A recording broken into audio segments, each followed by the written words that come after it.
While Brother Marriott was here being honored when this very building was dedicated, his car was apparently being towed away from the very arena that now bore his name.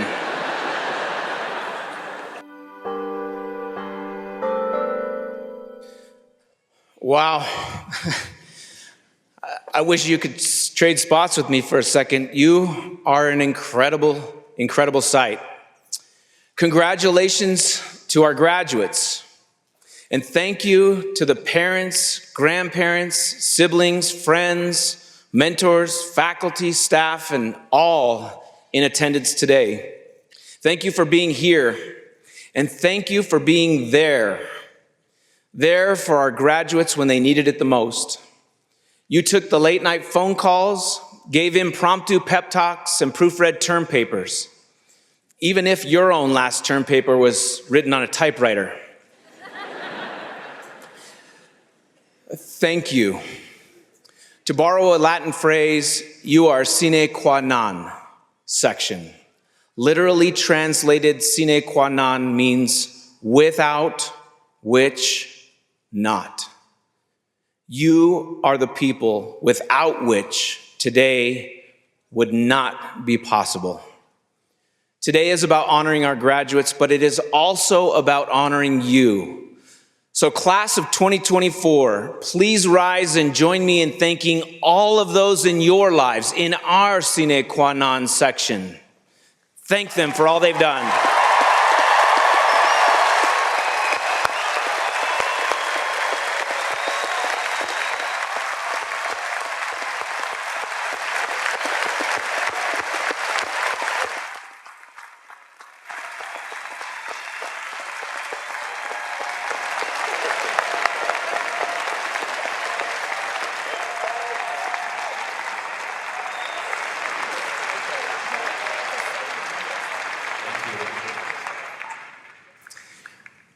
Now today we're gathered in a special place on this campus, the Marriott Center. For over the years, this arena has hosted artistic and athletic performances, scholars and dignitaries. It has also served as the hallowed forum where prophets and apostles have taught sacred truths, borne special witness, and inspired generations of students. The Marriott Center is named after J. Willard Marriott, in acknowledgement of the Marriott's generous support in constructing this very venue. But as evidence that no good deed goes unpunished, while Brother Marriott was here being honored when this very building was dedicated, his car was apparently being towed away from the very arena that now bore his name. If somehow you managed to escape BYU without getting a parking citation, there are still plenty of opportunities ahead. One prominent college president described the modern university as a collection of individual entrepreneurs, quote, held together by a common grievance over parking.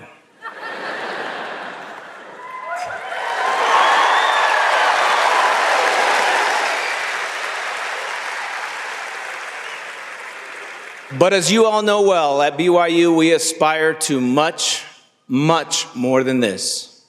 In the parlance of statisticians, my favorite parlance, BYU is an outlier in the modern higher education landscape. We proudly and energetically embrace our charge from prophets and apostles to dare to be different and to become the BYU of prophecy.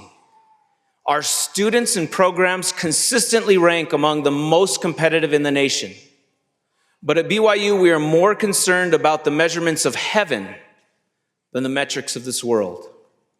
The courage to be different isn't really about singing hymns in tunnels or chugging chocolate milk by the gallon while eating yards of cougar tails.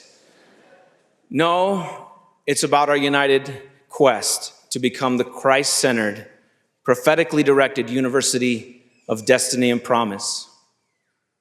And today, graduates, my friends, BYU's mission is embodied in you as you go out and forge students and lives who choose daily discipleship, honor divine covenants, and strive to serve wherever your path might take you.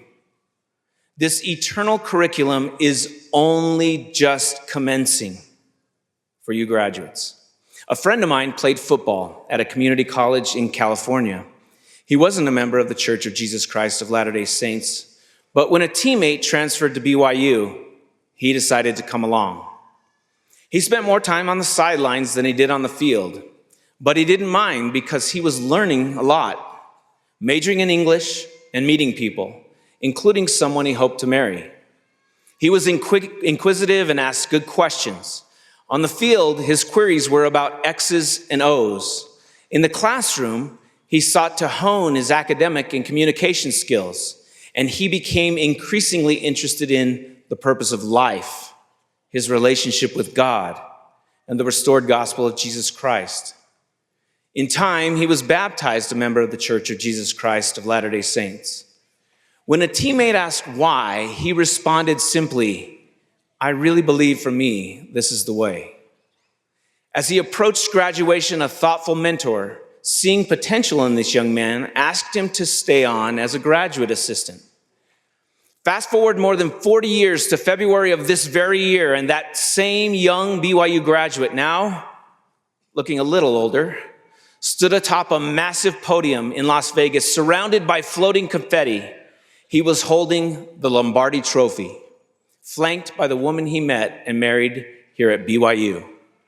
Travis Kelce hugged him. Even Taylor Swift was giving him a little love. If you haven't guessed by now, this is the Andy Reid story.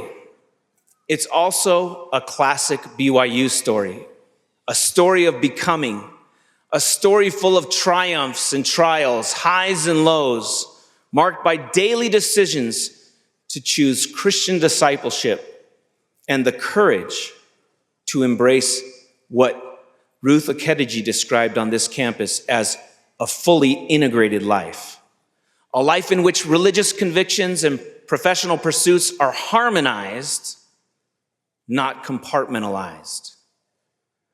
Andy Reid said, what a great example Christ was for us in the All In podcast.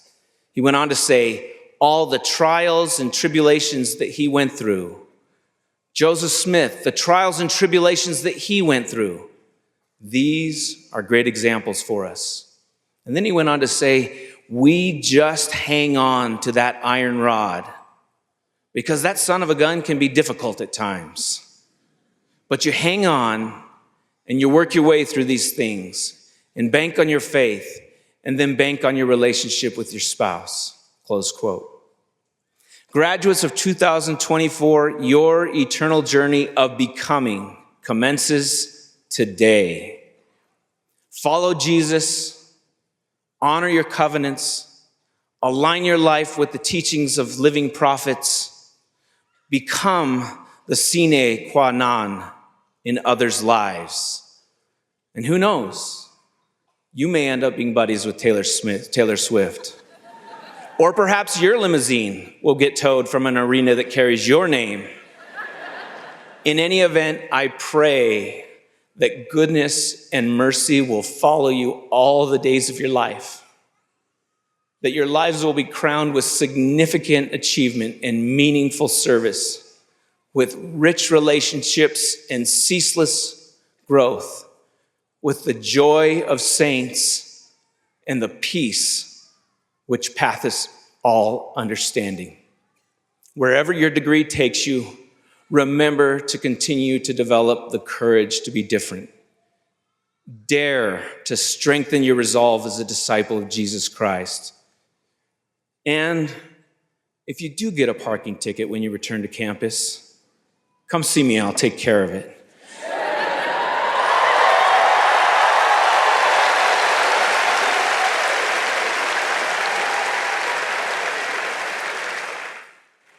We love you, and congratulations again, class of 2024.